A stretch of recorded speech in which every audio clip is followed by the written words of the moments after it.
प्रत्येक विचारवान श्रद्धावान मनुष्य को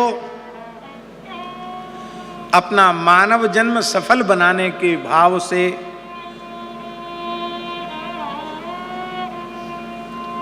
पांच चीजों पर विचार करना चाहिए।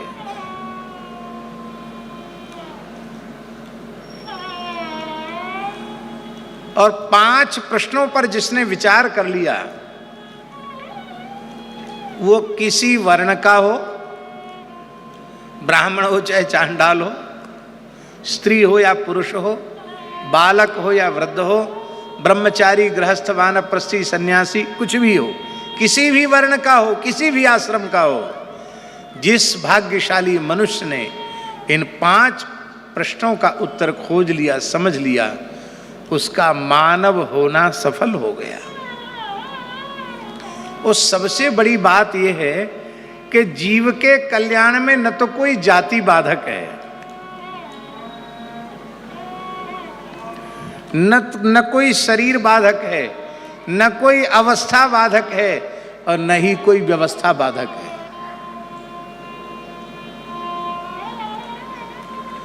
आप खेती करते करते भगवान को प्राप्त कर सकते हो, नौकरी करते हुए भगवान को आत्म कल्याण कर सकते हो, व्यापार करते करते आत्म कल्याण कर सकते हो, सेवा करते करते आत्म कल्याण कर सकते हो।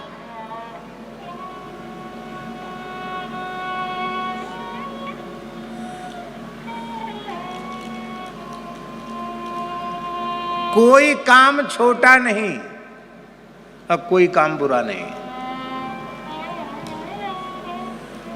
न कोई जाति जीव के कल्याण में बाधक है। हरि को भजै सो हरि का होई। न कोई वर्ण बाधक, न कोई आश्रम बाधक, और न कोई कार्य बाधक।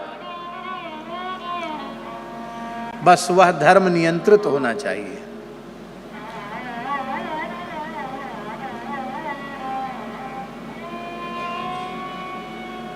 पहला प्रश्न है, हमारे जीवन में प्राप्य वस्तु क्या है? प्राप्य क्या है? हमारे जीवन का प्राप्य क्या है? प्राप्य माने प्राप्ति के योग्य क्या है? हमें किसको पाना है? हमारी मंजिल क्या है? हमारा जीवन का लक्ष्य क्या है?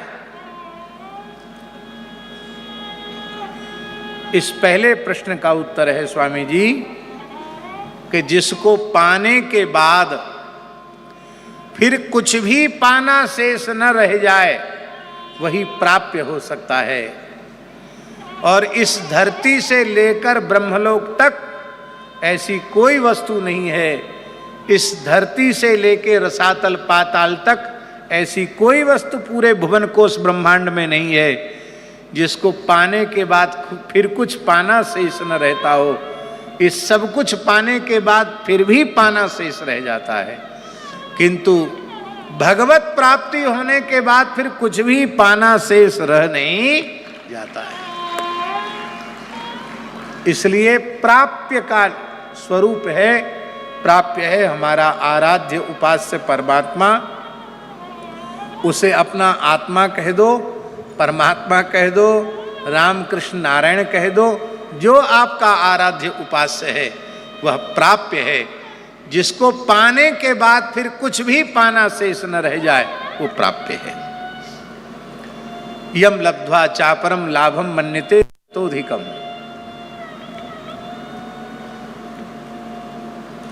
दूसरा है प्राप्ता क्या है? प्राप्ता माने प्राप्य वस्तु को प्राप्त करने वाला। हम मनुष्य हैं। भगवान ने हमें मनुष्य किस लिए बनाया? भगवान ने हमें मनुष्य किस लिए बनाया?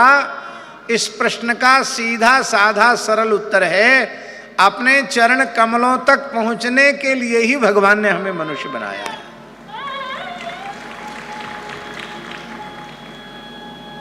नायम देहो देह भाजाम नृलोके कष्टान कामान अर्हते बिडभुजाम ये तपो दिव्यम पुत्र कायेन सत्वम शुद्धेद्यस्मात् ब्रह्म सौख्यम त्वनंतम।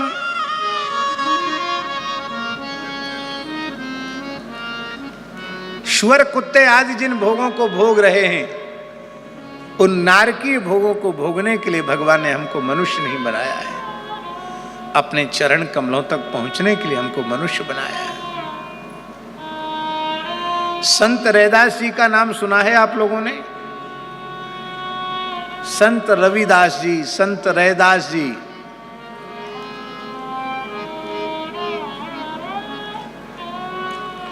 भारतवर्ष के एक अनुपम संत, जिनका जन्म चर्मकार कुल में हुआ था। और जन्म भी कहां हुआ? ज्ञानियों की, यतियों की, विद्वानों की, ब्राह्मणों की, सनातन धर्म की सर्वोच्च नगरी काशी में उनका जन्म हुआ था। और चर्मकार कुल में जन्म लेने वाले संत रैदास जी भगवान की भक्ति में लीन रहते थे।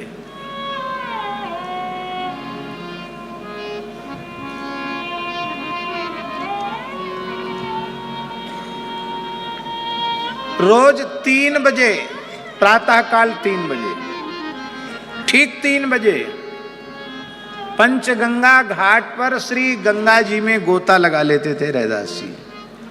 कीर्तन करते हुए जाते, कीर्तन करते हुए आते, और जूती गांठ करके अपनी गुजर बसर करते, एकदम सामान्य तरीके से। एक दिन गंगा जी की रज में उनको गोल मटोल एक पत्थर मिल गया, शिला मिल गई। उन्होंने सोचा यही भगवान है मेरे, कण कण में तो भगवान है ही है। उस गोल मटोल श्याम वर्ण की शिला को लेकर वे अपने घर आ गए, और स्वयं तो नीम के वृक्ष के नीचे रहते थे, और अब ठाकुर जी आ गए तो उनके लिए तो कुछ न कुछ छाया वाली जगह होनी चाहिए। एक झोपड़ी बना दी, उसी में अपने ठाकुर जी को पधरा दिया, सेवा करने लगे। लोगों में चर्चा का विषय छिड़ गया, अरे महाराज चर्मकार होकर तिलक लगाता है तो भगवान की पूजा भी करने लग गया।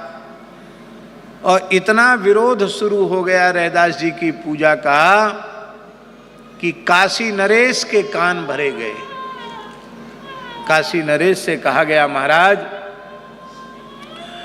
काशी में अधर्म हो रहा है, रैदास चर्मकार कुल में उत्पन्न हुआ है, वो भगवान की पूजा करता है।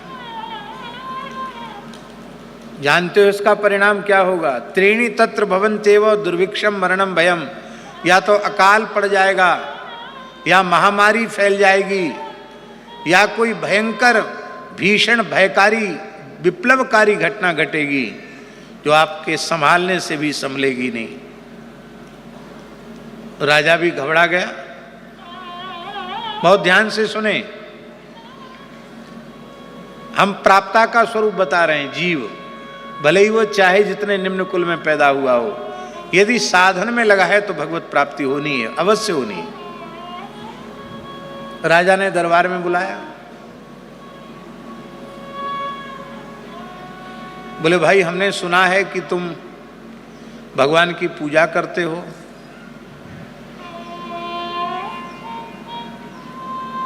महाराज करते तो हैं, क्यों करते हो? हम रोज गंगा नहाने जाते थे, एक दिन हमको ये गंगा जी में दे दिए, गंगा जी में मिल गए, ले आए, अब फूल चंदन चढ़ा देते हैं। प्रभु जी तुम चंदन हम पानी।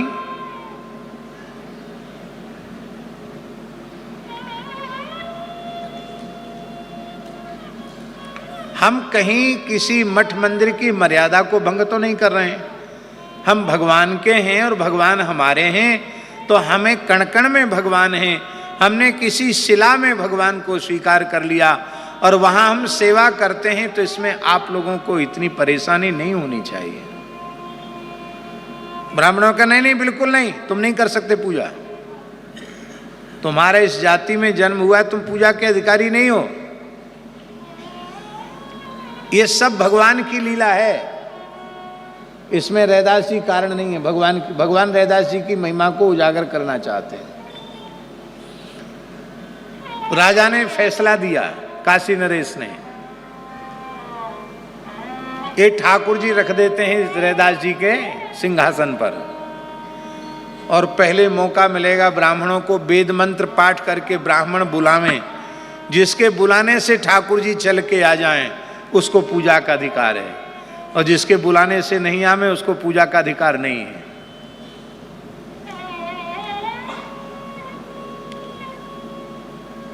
ब्राह्मणों ने सोचा ये तो बड़ी विकट परीक्षा हुई, चलो लेकिन चलो। ऋग्वेदियों ने ऋग्वेद का पाठ किया, यजुर्वेदियों ने यजुर्वेद की ऋचाओं का पाठ किया, सामवेदियों ने सामगान किया, अथर्ववेदियों ने अथर्व का श्रुतियों का पाठ किया। वेद पाठ करते करते उनके कंठ सूख गए, भगवान हिले डुले ही नहीं, क्योंकि वो तो पत्थर देख रहे थे ना, भगवान का अनुभव नहीं कर रहे थे। अब बारी आई रैदास जी की,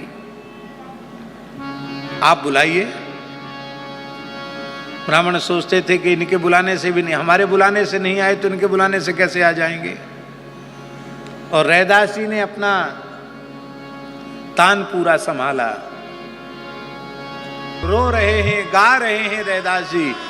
और महाराज जी अंत में तो रैदास जी ने कहा, बड़ी प्यारी पंक्ति है रैदास जी की, वो कहते हैं पतित पावन नाम आज सांच कीजिए, विलंब छाणी आइए कि तो बुलाय लीजिए। हे प्रभु, वैकुंठ गोलोक साकेत में पतित पावन नाम सत्य नहीं हो सकता, ये तो आपका धरती पर अवतार लेने पर ही नाम सत्य होता है। आज रैदास जैसा पतित आपके सामने है, इसको अपनी छाती से लगाकर अपना पतित पावन नाम सत्य कर दीजिए। और यदि आपको आने में शर्म संकोच लगता है तो इशारा कीजिए, मैं उछलकर आपकी गोद में आ जाऊं, मैं आपके बिना जी नहीं सकता। और महाराज जी, भक्ति काल की वह एक अनुपम घटना है। काशी के बड़े बड़े वैदिक विद्वानों के बीच में ठाकुर जी का सिंहासन स्वयं चलकर आया और ठाकुर जी रैदास जी की छाती से लग गए। महाराज ब्राह्मण भी नतमस्तक हो गए और राजा भी चरणों में नतमस्तक हो गया। रैदास जी आप सच्चे संत हैं।